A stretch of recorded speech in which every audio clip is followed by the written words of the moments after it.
Senior تجزیہ نگار بابر اعوان کے مطابق ان دنوں ملک کی آخری بڑی عدالت سے بڑے فیصلے آ رہے ہیں۔ کرۂ ارض پر آخری سانس لے کر دنیا سے اٹھ جانے والے پرویز مشرف کو مرنے کے بعد پھر سے سزائے موت مل گئی۔ صدر پاکستان کو موت کی سزا دینے والے جج سیٹھ وقار بھی انتقال کر چکے۔ شاید یہ محاورہ کسی ایسے ہی موقع کے لیے بنا تھا، مرے کو مارے شاہ مدار۔ دوسری جانب ملک کی اعلیٰ ترین عدالت سے حیران و پریشان کن خبریں سامنے آ رہی ہیں، ایسی جن کی مثال ماضی مرحوم میں بھی نہیں مل سکتی۔ فوجداری قانون کے نامور وکیل اور پرویز مشرف کو سزائے موت کے مقدمے سے بری کرنے والے بینچ کے ہیڈ جسٹس مظاہر علی اکبر نقوی نے سپریم کورٹ کی جج شپ سے استعفیٰ دے دیا۔ جسٹس نقوی کے خلاف ملک کے معروف سیاسی کرداروں نے پہلے عدم اعتماد کی درخواستیں دلوائیں، پھر ان کے خلاف جلسے اور مظاہرے منظم کیے، پھر آخر میں آئین کے آرٹیکل 209 کے تحت انہیں سپریم کورٹ کی جج شپ سے ہٹانے کے لیے کارروائی شروع کروائی۔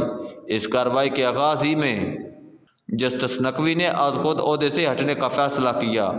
ایسا فیصلہ سپریم کورٹ کی حد تک کم ملے گا، اور اتنا حوصلہ بھی اس کی وجہ صاف ظاہر ہے کہ جسٹس نقوی، آپ اور ہم ایک ایسے سماج میں جیتے ہیں جہاں محلے کا کونسلر بھی استعفیٰ نہیں دیتا۔ سیاست اور ریاست کے دوسرے اداروں میں بعض ایسے کردار جن کی ناک بھی الزامات کے ڈھیر تلے دبی ہوئی ہے، استعفیٰ ان کے لیے بھی شجر ممنوع ہے۔ جسٹس نقوی سے میری پہلی ملاقات سابقہ ڈی پی او گجرات راجہ منور کے مقدمے میں ہوئی۔ میں ملزم کا وکیل تھا اور سرگودا سے تعلق رکھنے والے مدعی کی وکالت مظاہر علی نقوی ایڈوکیٹ کر رہے تھے۔ انسداد دہشت گردی کی عدالت کے جج مجاہد مستقیم تھے، جو بعد میں لاہور ہائی کورٹ کے جج کے عہدے پر فائز ہوئے۔ مقدمہ سیالکوٹ کی جیل کے اندر 11 سول ججوں کے دورے کے دوران مارے جانے کا تھا۔ پاکستان کی قانونی اور عدالتی تاریخ کا انتہائی پروفائل کیس۔ کچھ سال بعد ہم پھر کوئٹہ میں اکٹھے ہوئے۔ یہاں احتساب عدالت میں ایڈیشنل چیف سیکرٹری میجر نادر ہزارہ کا مقدمہ چل رہا تھا۔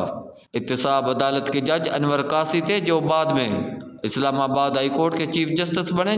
جسٹس قاسی کے خلاف بھی سیاسی مخالفین نے سپریم جوڈیشل کونسل میں آرٹیکل 209 کی شکایات ڈالیں۔ ایک طویل کارروائی کے بعد جسٹس قاسی سرخرو ٹھہرے۔ اسی عرصے میں پٹھار سے تعلق رکھنے والے جسٹس شوکت صدیقی کو گمشدہ افراد کے مقدمات اور عدلیہ میں مداخلت کاری پہ آواز اٹھانے کے جرم میں اسلام آباد ہائی کورٹ کے جج شپ سے ہٹا دیا گیا۔ Justice Naqvi Lahore high court کے جج بنے اور پھر سپریم کورٹ تک پہنچے۔ اس دوران وکلاء برادری اور سائلوں کی دنیا میں انہیں فوجداری قانون کا بہترین دماغ مانا جاتا ہے۔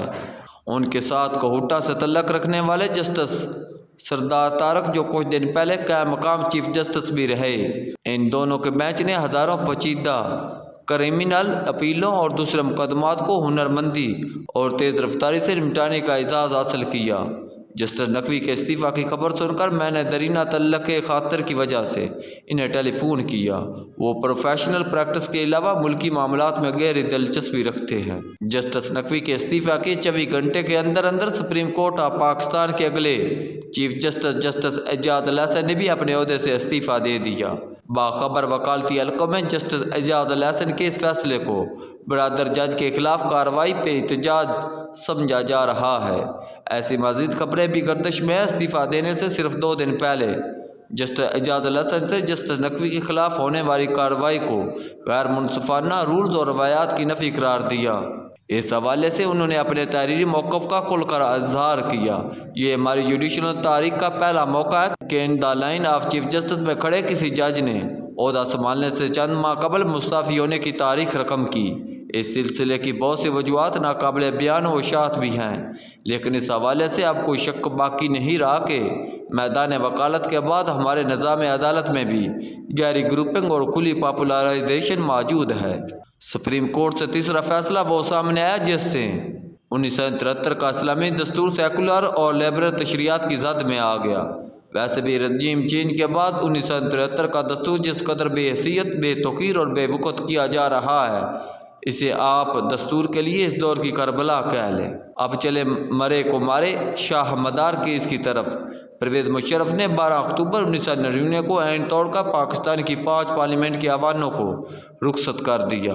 12 اکتوبر کے مارشل لاء کو ہماری پٹھاری پارلیمنٹرین سے ظفر علی شاہ نے چیلنج کیا تھا۔